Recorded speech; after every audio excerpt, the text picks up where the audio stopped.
Normally सूर्य एउटा हुन्छ होइन, हाम्रो माथि सूर्य एउटा छ, तर त्यो ठाउँमा चाहिँ 4 ठाउँमा सूर्य आएको थियो कि 4 ठाउँबाट सूर्य चाहिँ लागिरहेको थियो।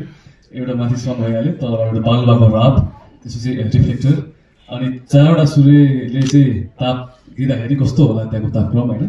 40 डिग्रीको तापक्रममा चाहिँ हामी काम गरेका थियौँ बालुवामा, र हामी नन स्टप 3 दिनसम्म हामी त्यही बालुवामा सुटिङ गऱ्यौँ। र फेरि हाम्रो रामजी सरले चाहिँ डिजाइन गर्नुभएको थियो लेदरको प्यान्ट, लेदरको ज्याकेट, बुट, अनि त्यसपछि मेरो पसिनाहरू देख्नु भएको थियो सायद टिकटकतिर।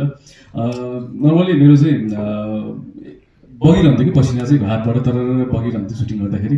त्यो गर्दाखेरि चाहिँ हामी चाहिँ बेहोस मात्र हुन बाँकी थियो। म चाहिँ 2 घन्टाको ब्रेक लिएर म रेस्टमेन्ट गरेको थिएँ गाडीमा, एसी लगाएर। म सक्दैन sir, for the first time म चाहिँ सुटिङमा म सकेन भनेको चाहिँ यही सुटिङमा हो।